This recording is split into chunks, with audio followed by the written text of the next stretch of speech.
Assalamualaikum warahmatullahi wabarakatuh.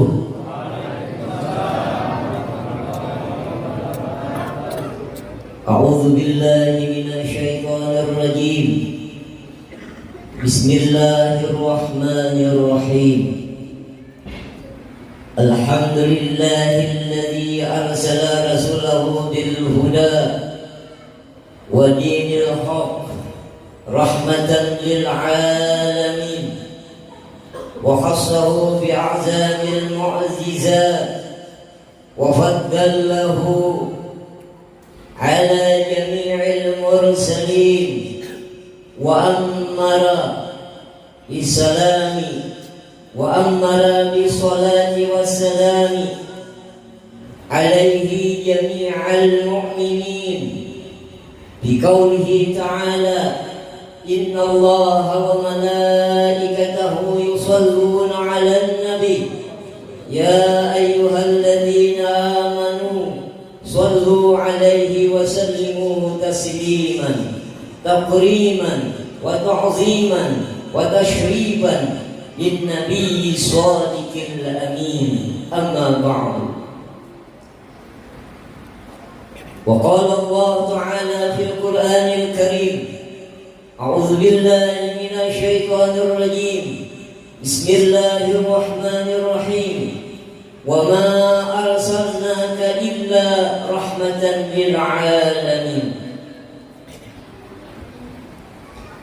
Wa qala Allah ta'ala aidan wabtaghu min fadlillah واذكروا الله كثيرا لعلكم تفلحون. وقال النبي صلى الله عليه وسلم زينوا مجالسكم بصلاة علي فإن صلاتكم نور لكم يوم القيامة. Alhamdulillah, segala puji bagi Allah Subhanahu wa ta'ala, yang mana pada malam hari ini kita dikumpulkan Allah Subhanahu wa ta'ala dalam rangka mengingat kembali sejarah lahirnya Rasulullah sallallahu alaihi wasallam. Salawat dan salam kita curahkan kepada junjungan Nabi kita Nabi Muhammad sallallahu alaihi wasallam bersama keluarga beliau, sahabat beliau dan para pengikut beliau ila yaumil qiyamah, yang sama-sama memuliakan Al-Habib Syekh Ahmad Warahillah, dan yang sama-sama memuliakan para alim ulama, tokoh-tokoh agama, dan para pejabat yang berhadir di tempat ini, dan yang sama-sama memuliakan bapak-bapak, ibu-ibu, hadirin hadirat. Mudah-mudahan dengan berkat kita memperingati maulidnya Rasulullah sallallahu alaihi wasallam ini, kita nantinya mendapatkan syafaatnya Rasulullah sallallahu alaihi wasallam sesuai dengan perkataan beliau, man 'azzama maulidi kuntu syafi'an lahu yaumal qiyamah. Barang siapa orang itu menta'zimkan, membesarkan kelahiranku, kata Rasulullah, adalah nanti aku, kata Rasulullah, memberikan syafaat baginya di hari kiamat. Mudah-mudahan kita di malam ini mendapatkan syafaat beliau nanti di hari kiamat. Dan mudah-mudahan dengan kita memperingati maulid ini juga, segala dosa kita, dosa yang besar, dosa yang kecil yang berada di tubuh kita, semoga dihilangkan, dihapuskan oleh Allah Subhanahu wa ta'ala. Dan mudah-mudahan umur kita dipanjangkan oleh Allah Subhanahu wa ta'ala, bertemu nanti di bulan Maulid tahun yang akan datang. Ada kelebihan daripada maulidnya Rasulullah sallallahu alaihi wasallam. Ulun mengambil daripada perkataan sahabatnya Rasulullah sallallahu alaihi wasallam, yaitu perkataan daripada Sayyidina Abu Bakar radhiyallahu anhu. Apa kata beliau? Man infaqa dirhaman ala qiraati maulidin Nabi sallallahu alaihi wasallam kana rafiqi fil jannah. Barang siapa orang itu mendermakan, menafkahkan sebahagian daripada hartanya dan membesarkan akan maulidnya Rasulullah sallallahu alaihi wasallam, kata Sayyidina Abu Bakar, kana rafiqi fil jannah. Orang itu nantinya adalah berserta aku di dalam surga. Ini hebatnya perkataan daripada Sayyidina Abu Bakar radhiyallahu anhu. Ini. Jadi kalau kita acara maulid atau Isra Mi'raj atau pengajian masalah agama, janganlah kita dalam keadaan sifat kikir, pamalas, apalagi mengadakan acara maulidnya Rasulullah, kelahiran Rasulullah. Janganlah kita dalam keadaan kikir, pamalas. Kalau orang Banjar bikin berajut luar pemahamannya. Jadi kalau beracaraan jangan sampai pada dia meminta-minta. Kita menunjukkan kepada dia, oh sekian.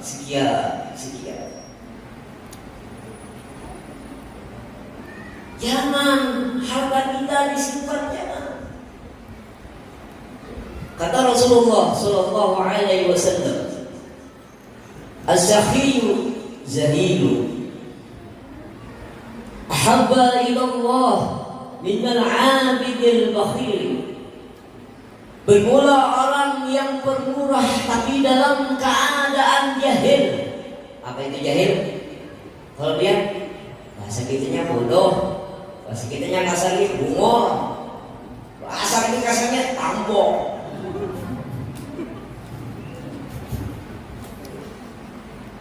Orangnya dalam keadaan pemurah tapi dalam keadaannya jahil, bodoh, tapi sifatnya pemurah.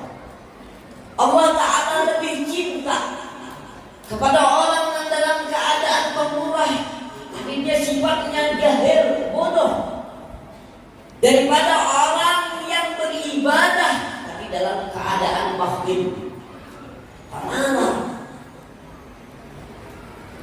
Walaupun dia ahli zikrullah, walaupun dia ahli sholawat, ahli ibadah, tapi dengan sifat bakhilnya, sifat pamalannya, la yadkhulul jannata bakhilun, kata Rasulullah. Tiada dimasukkan ke dalam surga orang yang dalam keadaan bakhil. Jadi kalau kita perayaan di maulidnya Rasulullah sallallahu alaihi wasallam ini, janganlah kita sampai panitia datang ke rumah minta-minta.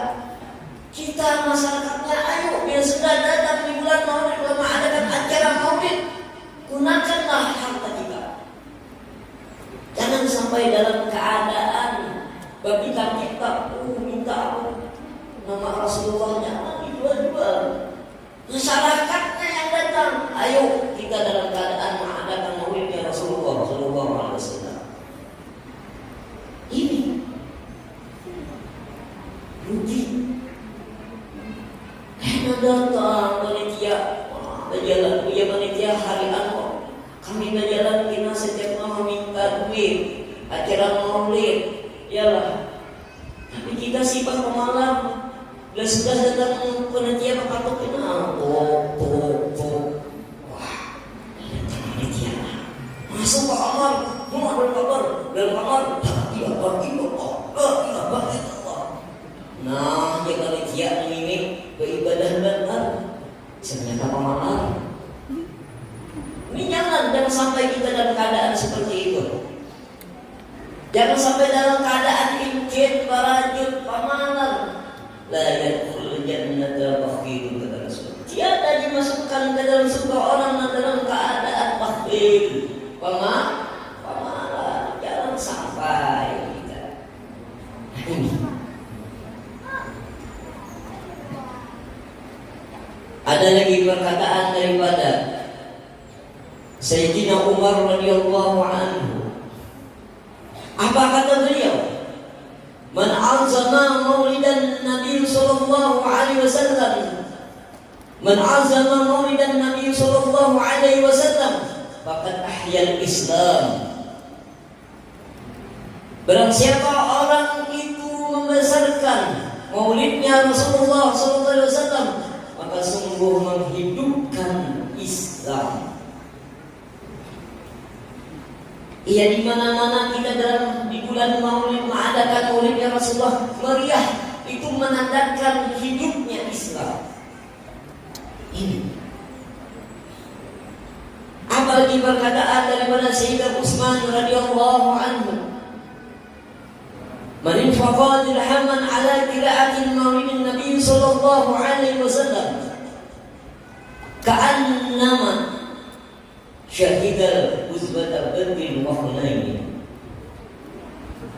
Barang siapa menafkahkan sebagian hartanya untuk membesarkan maulidnya Rasulullah sallallahu alaihi wasallam,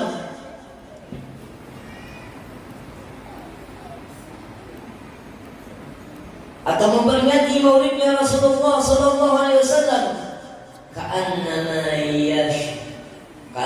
syahida uzbata badrin wa hunain, maka seolah-olah ini itu dalam keadaan matinya nanti seperti matinya orang mati syahid dalam perang Badar dan Hunain. Ini kehebatannya. Dia tulak kain lepas ini memperingati maulidnya Rasulullah sampai ke masjid stroke mati, insyaallah dalam keadaan syahid. Ini. Dan kata daripada Sayyidina Ali karramallahu wajhah, man azama maulidan Nabi sallallahu alaihi wasallam kana sababan liqira'atihi la yukhriju min ad-dunya illa bil imani wa yadkhulul jannata bighairi hisab. Kata Sayyidina Ali karramallahu wajhah, barang siapa orang itu membesarkan maulidnya Rasulullah sallallahu alaihi wasallam, karena sababan liqira'atihi, adalah menjadi sebab memperingati maulidnya atau membesarkannya maulid Rasulullah sallallahu alaihi wasallam, la yakhruju minad dunya, tiada dimatikan di dalam dunia ini illa, kecuali matinya bil imani, dengan membawa iman. Ini yakin kita dalam memperingati maulidnya Rasulullah SAW. InsyaAllah nantinya kita dalam keadaan mati beriman kepada Allah Subhanahu Wa Taala. Wa yadkhulul jannata bighairi hisab, dan dimasukkan Allah ke dalam surga tanpa hisab. Ayo, hanya memperingati maulidnya Rasulullah, mengagungkan maulidnya Rasulullah Sallallahu Alaihi Wasallam, kita dimasukkan ke dalam surganya Allah. Masuk surganya tanpa dihisab, tanpa ditimbang amal ibadah kita. Ini hebatnya bagi orang yang memperingati, atau hebatnya bagi kita memperingati maulidnya Rasulullah Sallallahu Alaihi Wasallam. Jam ulun 10, situ 9. Rumah minggu boleh, ada apa malam di sana ada majelis. Lahirnya Rasulullah Sallallahu Alaihi Wasallam ada dua. Pertama, lahirnya nur baginda Rasulullah Sallallahu Alaihi Wasallam. Yang kedua, lahirnya batang tubuh Rasulullah Sallallahu Alaihi Wasallam.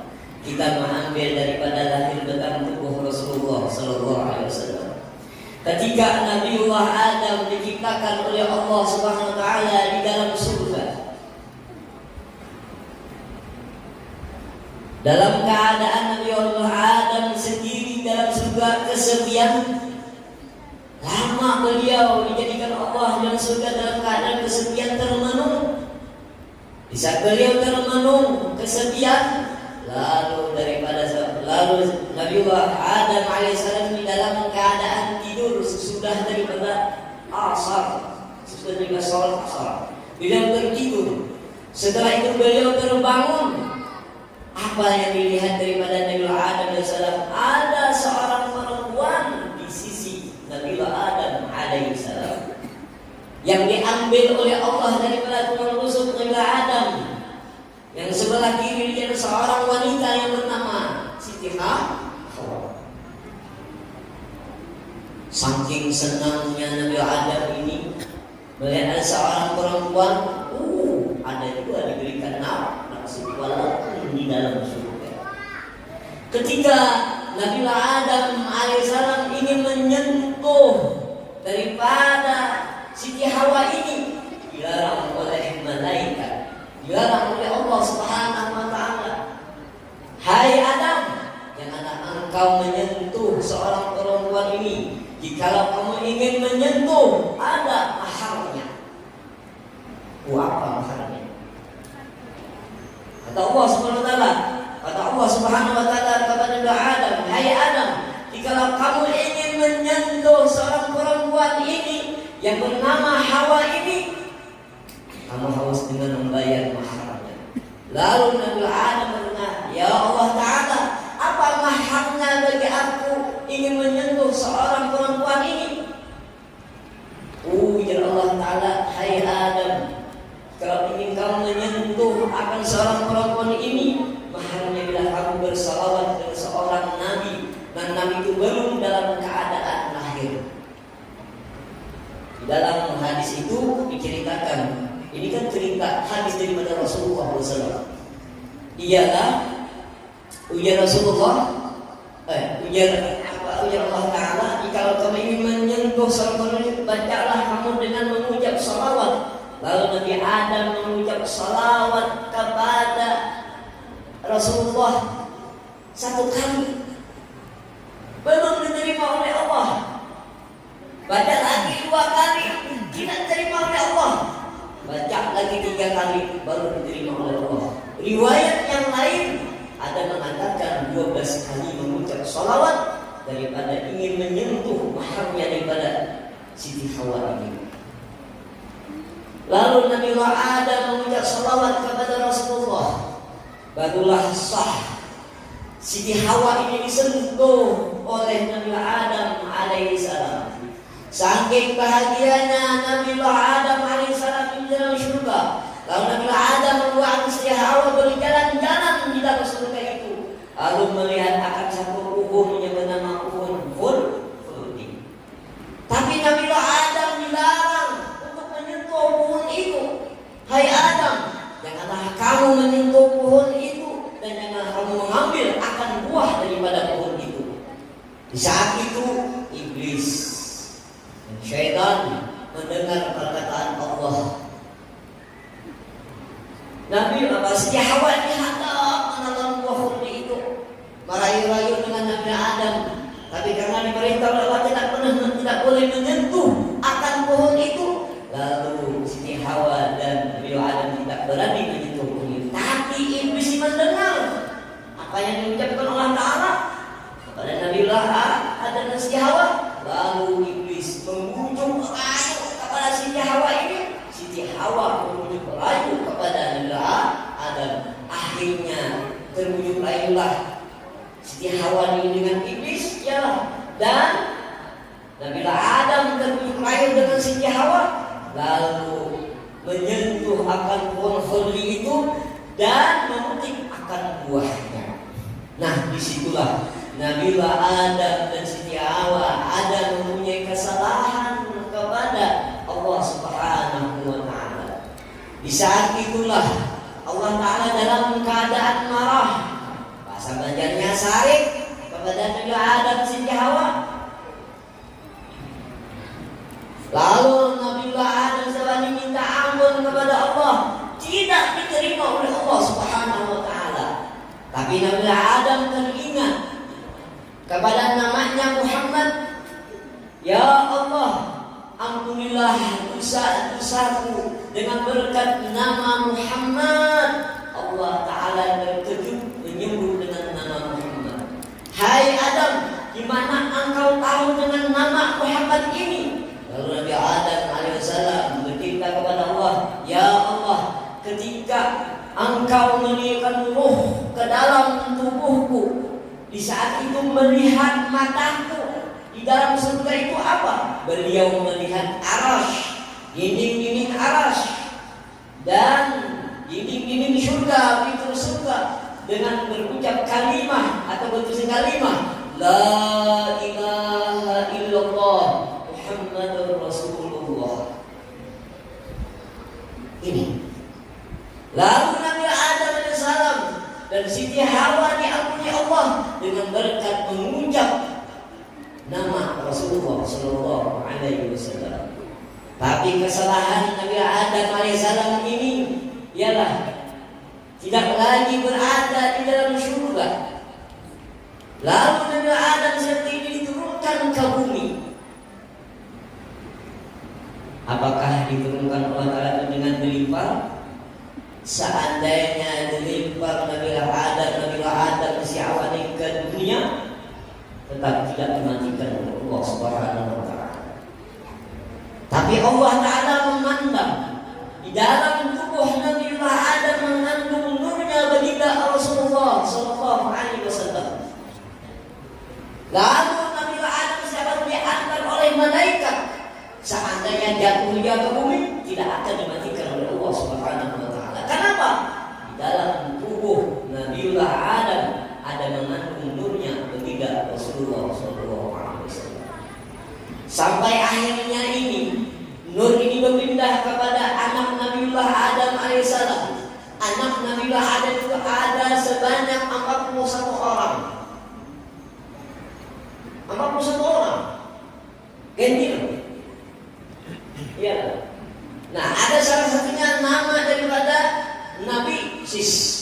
Nah, Nabi Sis inilah Nabi dipertaruhkan oleh Nabi Adam. Akan nur berpindah kepada Nabi Sis alaihissalam sampai akhirnya Nabi Sis ini kawin kepada perempuan yang suci terus sampai kepada Nabi Nuh alaihissalam. Sampai Nabi Nuh ini diuji, dicoba oleh Allah Subhanahu wa Ta'ala. Beliau dalam keadaan mengolah kapal, membuat kapal atau perahu. Sekian lamanya. Kenapa? Di saat itu Allah Ta'ala memanjirkan seluruh dunia. Tidak ada lagi tumbuh-tumbuhan gunung digenangi dengan air. Berapa lamanya Nabiullah Nuh ini di dalam kapal? 8 bulan, 8 minggu, 8 hari, 8 jam. Itu.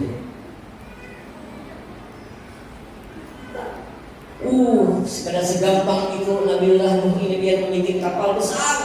Kenal seluruh binatang, seluruh yang beriman kepada Nabi Nuh alaihissalam ialah ikut kepada Nabi Nuh alaihissalam. Hanya anak Nabi Nuh yang tidak ikut ialah ini dalam ceritanya. Beliau terombang ambing dapatnya gelombang yang sangat besar, tidak hancur kapal beliau sampai akhirnya laut itu dalam keadaan kering. Ialah kenapa Nabiullah Nuh alaihissalam ini diselamatkan oleh Allah Ta'ala? Karena mengandung nurnya baginda Rasulullah sallallahu alaihi wasallam. Sampai nurnya baginda Rasulullah berpindah terus kepada Nabiullah Ibrahim alaihissalam. Nabiullah Ibrahim dicoba oleh Allah Ta'ala ialah apa? Seorang raja Namrud membuat satu kawah yang begitu apinya yang sangat besar. Nabiullah dilimpar ke dalam kawah itu. Alangkah Allah Ta'ala menolong dengan berkat nur Rasulullah yang mengandung di dalam badan tubuh Nabiullah Ibrahim tidak dimatikan oleh Allah Subhanahu wa Ta'ala. Sampai akhirnya berpindah kepada Nabiullah Ismail, berpindah terus sampai kepada Abdullah Muttalib, sampai kepada Abdullah, sampai kepada Aminah. Lahirlah Rasulullah sallallahu alaihi wasallam. Kita tahu berataan lahirnya Rasulullah sallallahu alaihi wasallam tanggal 12 Rabiul Awal. Lihat kan?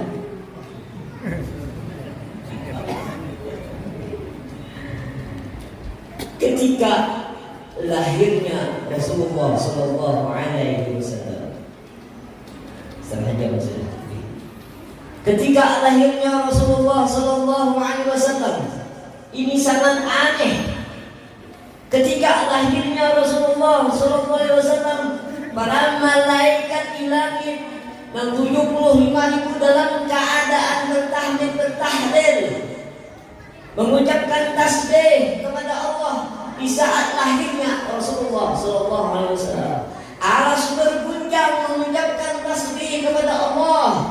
Dan di saat lahirnya Rasulullah dalam keadaan sujud, dan beliau dalam keadaan terjelak mata dan dalam keadaan sujud. Apa dikata Rasulullah dan lain setelah beliau lahir dalam keadaan sujud? Beliau mengatakan dengan kalimat Subhanallah walhamdulillah wa la ilaha illallah wallahu akbar. Beliau dalam keadaan lain sudah mentauhidkan Allah Subhanahu wa taala. Di mana beliau mentauhidkan Allah taala? Dengan mengucapkan kalimat tasbih Subhanallah walhamdulillah wa la ilaha illallah wallahu akbar. Di mana tasbihnya, tauhidnya? Allah taala bersifat mukhalafat lil khawaris. Kalau orang belajar ilmu tauhid sifat 20, Allah taala bersifat wujud, artinya ada. Allah taala bersifat qidam, artinya sedia. Allah taala bersifat baqa, artinya kekal. Allah taala bersifat mukhalafatul hawadits, artinya bersalahan bagi makhluk. Di sini Rasulullah mengucapkan dengan tasbih Subhanallah, Maha Suci Allah. Beliau menandakan Allah taala bersifat mukhalafatul hawadits. Beliau dalam keadaan bayi sudah bertauhid kepada Allah, mengucapkan kalimat Subhanallah bersama dengan mengucap Alhamdulillah. Beliau dalam keadaan mentauhidkan Allah taala bersifat qidam. Orang yang dalam keadaan mengamalkan Allah taala bersifat qidam, apa amaliyahnya? Bersyukur kepada Allah Subhanahu wa taala. Bersyukur kepada Allah Subhanahu wa taala. Alhamdulillah itu kata-kata syukur kita kepada Allah dengan lidah, menandakan beliau mengenal Allah taala bersifat qidam. Beliau bersyukur kepada Allah. Beliau dilahirkan ke dalam dunia ini dengan jasad beliau. Beliau sangat bersyukur kepada Allah Subhanahu wa taala.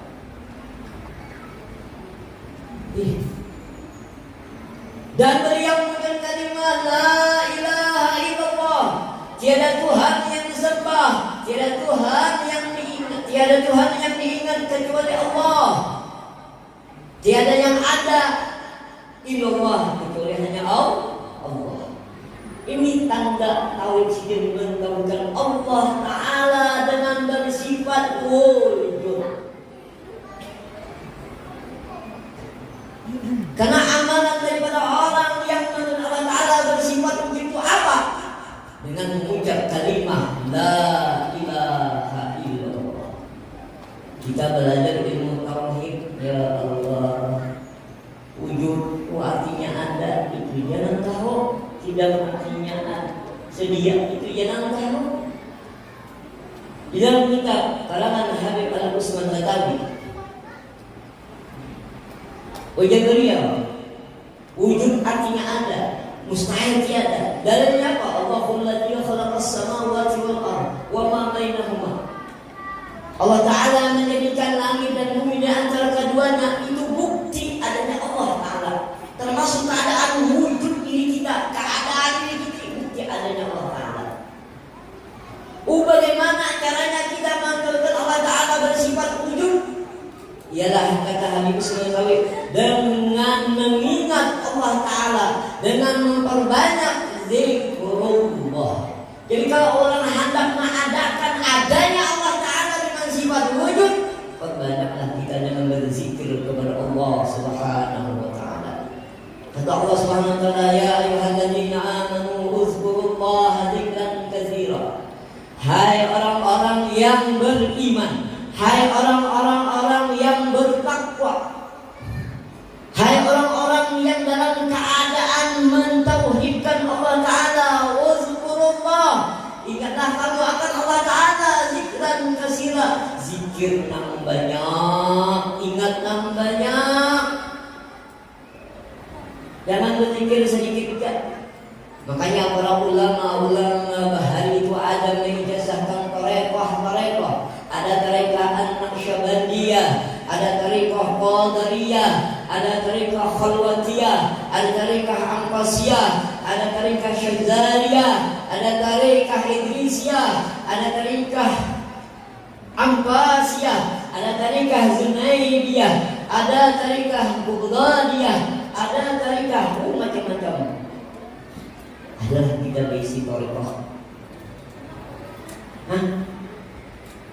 Yang masyhur kita di Kalimantan ini, ya, peninggalan daripada Abah tersebut, itu tarekat Samaniyah. Dan Samaniyah ini yang asalnya datang ke Banjar ini melalui Datuk Parampayan. Datuk Parampayan beliau belajar kepada Syekh Muhammad Saman bin Abdul Karim Al-Madani. Ketika Datuk Parampayan itu beliau mengaji di Mekah selama 60 tahun. 60 tahun belajar. Wah, awas banget dulu. 60 tahun lah. 30 tahun belajar di Mekah. Umur 30 beliau pergi ke Mekah dan beliau menuntut ilmu. Berapa? 30 tahun. Di saat beliau hendak pulang dari Mekah ke Madinah, beliau hendak sampai ke Madinah, perjalanan beliau dicegah oleh Nabi Khidir alaihissalam. Ini banyak para zuriat-zuriat tidak tahu masalah penyakit Datuk Parampayan. Di saat itu beliau dibimbing oleh Nabi Khidir berkhalwat selama 2 tahun. Baru beliau diperintahkan oleh Nabi Khidir bertemu dengan Syekh Muhammad Salman Al-Madani. Karena di saat itu pemegang wali kutub dunianya ialah Syekh Salman Al-Madani. Lalu beliau menuntut ilmu kepada Syekh Muhammad Salman Al-Madani dan mengurangi mursyid kepada Syekh Muhammad Salman Al-Madani. Tidak lama mengajinya, hanya 3 tahun. Sesudah 33 tahun di Mekah, di dalam perjalanan Mekah ke Madinah 2 tahun, mengaji dengan sesama 3 tahun, lalu beliau disuruh pulang. Di saat itu umur si Salman hanya masih muda, tua daripada untuk Parampayan. Tuhan itu Parampayan. Karena diperintahkan oleh Nabi Khidir mengaji, menuntut ilmu kepada Syekh Salman dan mengurangi musik kepada orang yang hidup, lalu beliau bertemu dengan si Salman Al-Madani. Nah, di situ beliau khalwat dibimbing oleh Syekh Salman. Beliau dalam keadaan sudah mantap ilmu beliau disuruh pulang oleh si Salman Al-Madani. Beliau pulang sampai ke Jawa, sampai ke Banjar, beliau mengajarkan ilmu.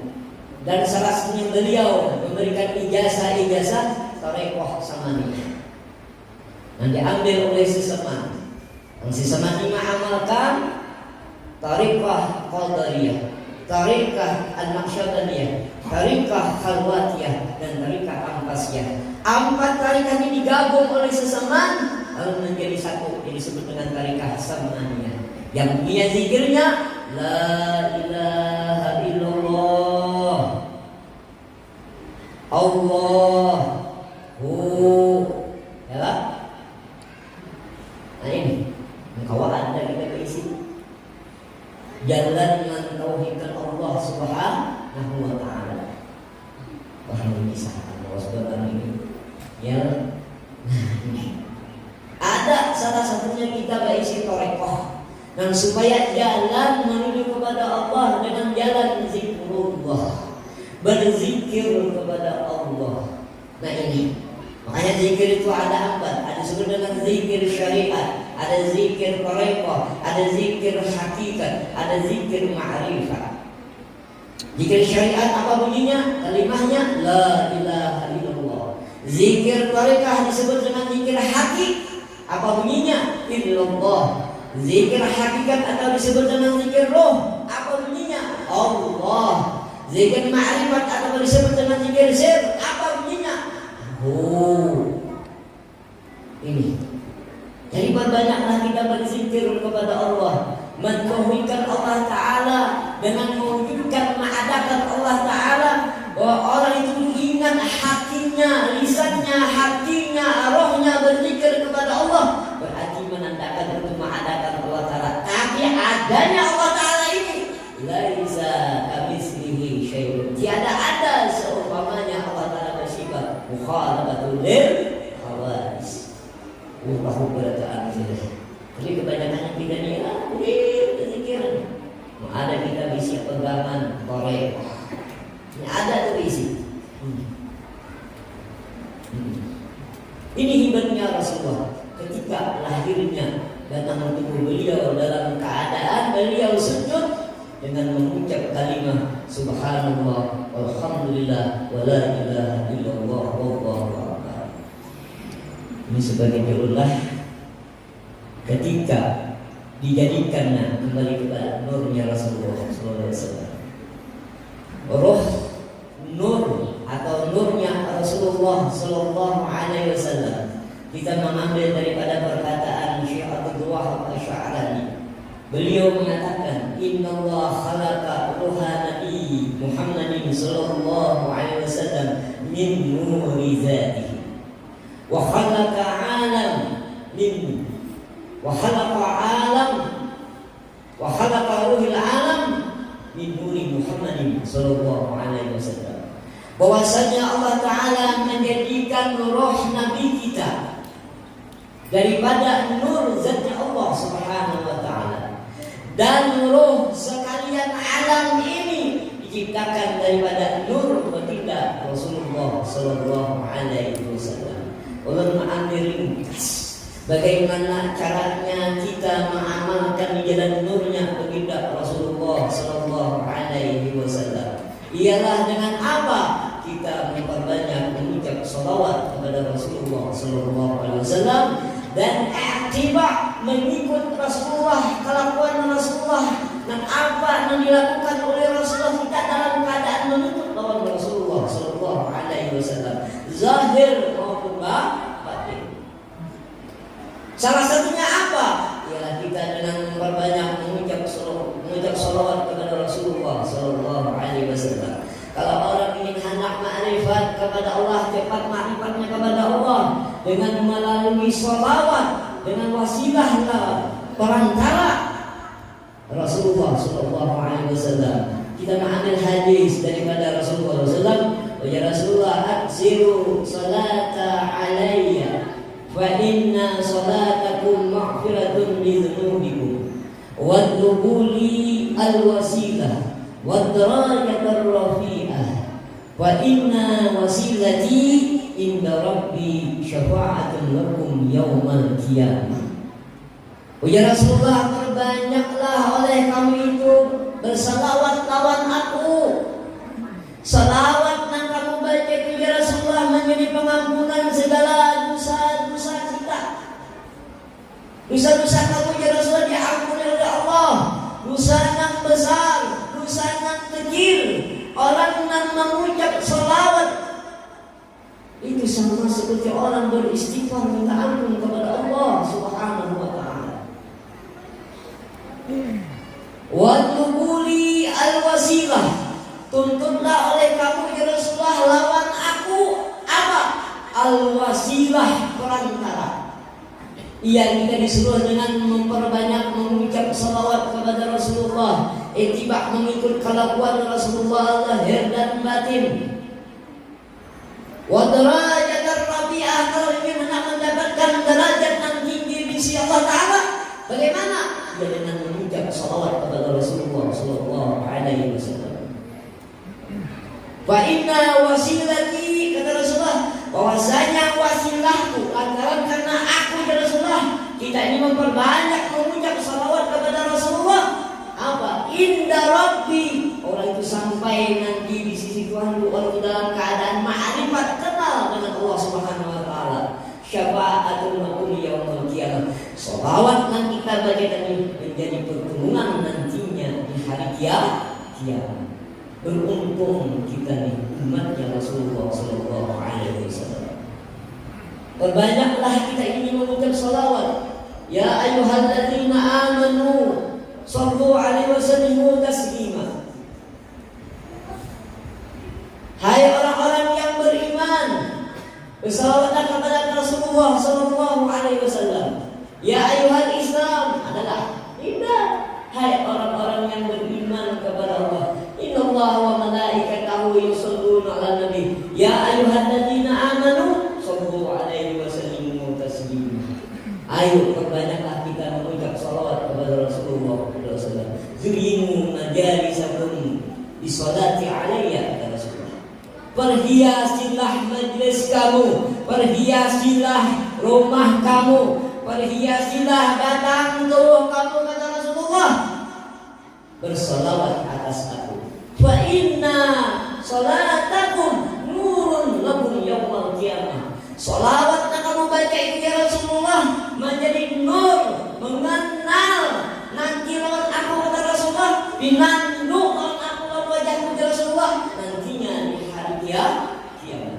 Mudah-mudahan dengan berkah kita memperingati maulidnya Rasulullah SAW ini, kita nantinya bertemu melihat akan wajahnya Rasulullah SAW, melihat bentuk badan Rasulullah, melihat hidung Rasulullah, melihat mulut Rasulullah, melihat pipi Rasulullah, melihat telinga Rasulullah, melihat tangan Rasulullah, melihat rambutnya Rasulullah, melihat kakinya Rasulullah, seluruh badan. Mudah-mudahan kita tahu melihat akan badan tubuhnya Rasulullah Sallallahu Alaihi Wasallam. Dengan berkat kita memperingati maulidnya Rasulullah Sallallahu Alaihi Wasallam ini, mudah-mudahan Allah Subhanahu Wa Taala mengampuni segala dosa-dosa kita, dosa yang besar, dosa yang kecil, dosa pada orang tua kita, dosa anak-anak kita, dosa ibu kita, dosa kedua orang tua kita, dosa dan dosa kita daripada dosa yang besar yang diampuni oleh Allah Taala dengan berkat kita memperingati maulidnya Rasulullah Sallallahu Alaihi Wasallam. Dan mudah-mudahan umur kita dipanjangkan oleh Allah Subhanahu Wa Taala, dan mudah-mudahan di akhir umur kita dengan mengucap kalimah la ilaha illallah Muhammadur Rasulullah dalam keadaan matinya kita husnul khatimah. Dan mudah-mudahan rezeki kita diberikan oleh Allah Taala dan dimudahkan oleh Allah Subhanahu Wa Taala.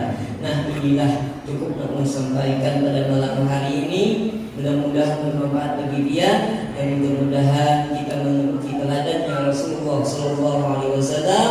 Allah minta ridha, minta ampun jika ada kata-kata ulun salah, dan jika ada yang menyinggung pada saat dia ulun minta maaf, minta ridha dan minta ampun. Dan ulun akhiri dengan Assalamualaikum